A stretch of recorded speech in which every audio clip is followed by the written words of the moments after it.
ఆ సమయంలో నువ్వు కేసు ఫైల్ చేయడం వల్ల మా అన్నయ్య, మేము, మా కుటుంబం కూడా చాలా బాధపడింది. మరి మేము నీలా కక్ష పెంచుకోలేదే. That's your mind set.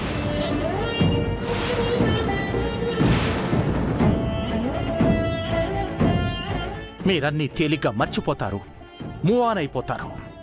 But I can not. మీరు నాకు షేక్ హ్యాండ్ ఇచ్చినా నా కాలరు పట్టుకుని నన్ను బయటికి గెంటేసినట్టుగా అనిపిస్తుంది.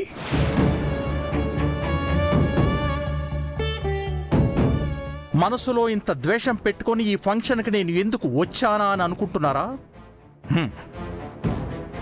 ఈ ఫంక్షన్కి గనక నేను వస్తే శాశ్వతంగా ఈ ఊరిని వదిలి, మిమ్మల్ని వదిలి నాతో పాటు నా భార్య వచ్చేస్తాను అని అంది.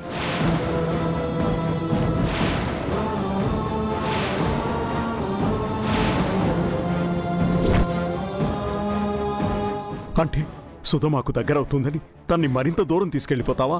ఎగ్జాక్ట్లీ.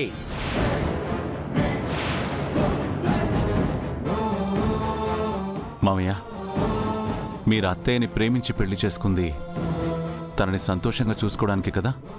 అవును, అలాగే చూసుకుంటున్నాను కూడా. మరి మీ పెళ్ళైన ఇన్నేళ్లలో అత్తయ్య అంత సంతోషంగా ఉండడం మీరెప్పుడైనా చూసారా?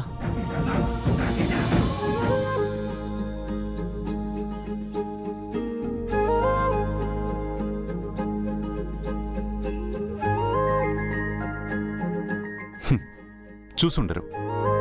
ఎందుకంటే పుట్టింటికి దూరమైన ఏ ఆడపిల్లైనా సంతోషంగా ఉండదు. మనసులో బాధని దాచుకొని పైకి నవ్వుతున్నట్టుగా నటిస్తుంది. మీరు అత్తయ్యని మా నుంచి దూరంగా తీసుకెళ్లినా మళ్ళీ అదే జరుగుతుంది. అత్తయ్య సంతోషంగా ఉన్నట్టు నటిస్తుంది.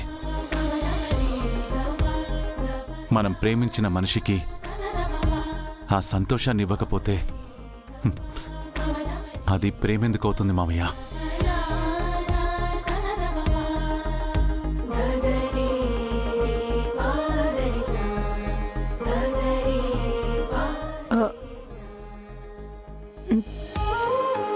ఏమండి, ప్రీతికి బట్టలు పెట్టి ఆశీర్వదిద్దాం. రండి రండి.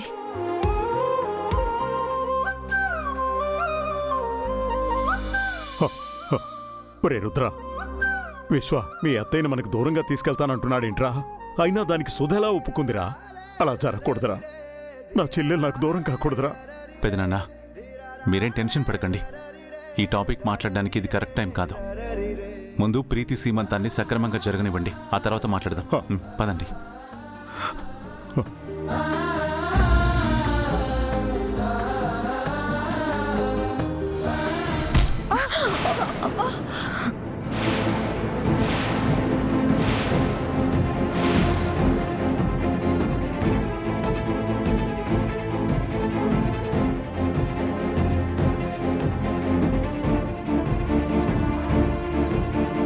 సారీ పిన్ని గారు.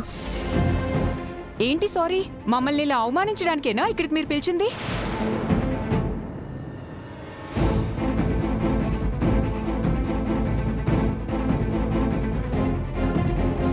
అయ్యో, అలా అంటున్నావేంటి?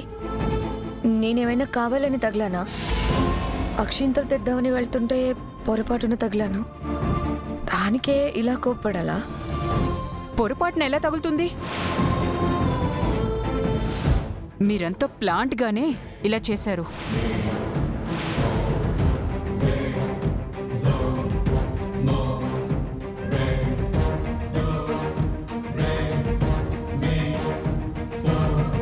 ఒకవేళ మా అమ్మ కింద పడిపోయి తనకేమైనా అయ్యుంటే?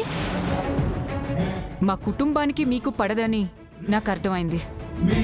ఇంటికొచ్చి మరీ పిలిచి మంచి వాళ్ళగా యాడ్ చేసి ఇక్కడికొచ్చాక ఇలా బిహేవ్ చేస్తారా? ఏం మాట్లాడుతున్నావు జయ? తను పొరపాటున తగిలని చెప్తుంది కదా. నీకేం తెలియదు, నువ్వు ఊరుకోమా.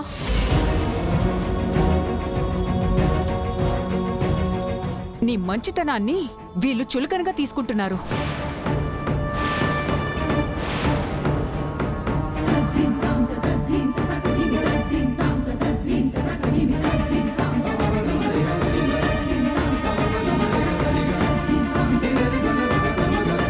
నాన్నని కూడా ఫార్మాలిటీకే పిలిచారు.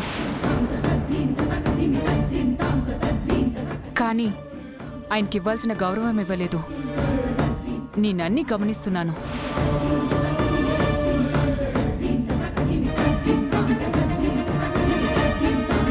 చూడండి అత్తయ్య, ఈ అమ్మాయి కావాలని గొడవ చేస్తుంది.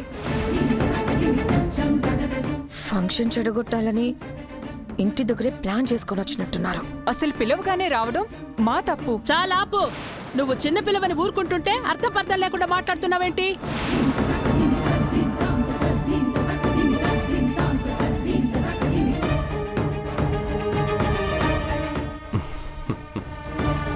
ఈ ఇంటికి ఒక గౌరవం ఉంది. ఇంటికి పిలిచి అవమానించేంత సంస్కారం లేని మనుషులం కాదు. చూసారా, ఇది వీళ్ళ ఒరిజినాలిటీ. నిన్ను పెద్దమ్మా, ఎవరు ఆవేశపడకండి. జయతో నేను మాట్లాడతాను.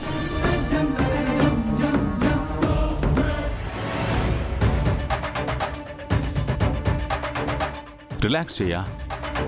ఇప్పుడేమంటావు? అత్తయ్య మామయ్యకి మా వల్ల అవమానం జరిగిందంటావు. ఓకే, అసలు ఇక్కడ జరిగిన అవమానం ఏంటో ఒకసారి క్లియర్గా ఎక్స్ప్లెయిన్ చేస్తావా?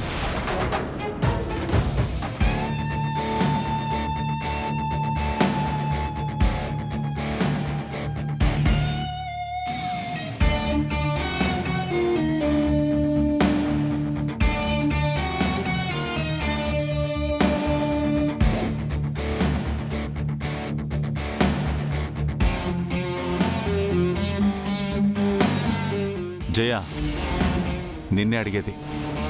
మా అమ్మ ఆశీర్వదించకూడదని కావాలని కింద పడిపోయేలా చేశారు.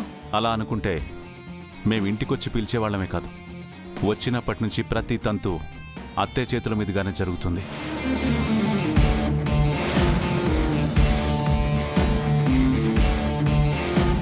అత్తమ్మా, నీకిక్కడ అవమానం జరిగినట్టేమైనా అనిపించిందా? లేదు రుద్ర.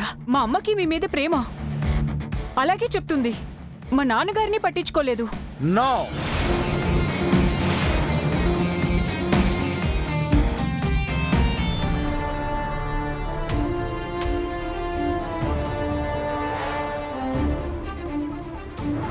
You are wrong. అయినా నీకెందుకు అలా అనిపించింది? అది నాన్న, మిమ్మల్ని అలా ఒంటరిగా కూర్చోబెట్టి అసలేం మాట్లాడకుండా నార్మల్ గెస్ట్లా చూశారు. అది మేం మీ నాన్నగారికి ఇచ్చే రెస్పెక్ట్ చేయా. ఇంటల్లుడితో జోకులు వేస్తూ చేతులేసుకుని తిరగడం మర్యాద కాదు కదా. ఆయనకు డిగ్నిటీ ఉంది, ఆయన దాన్ని మెయింటైన్ చేస్తారు, మేము దాన్ని రెస్పెక్ట్ చేస్తాం. జయ, హీ ఈజ్ రైట్.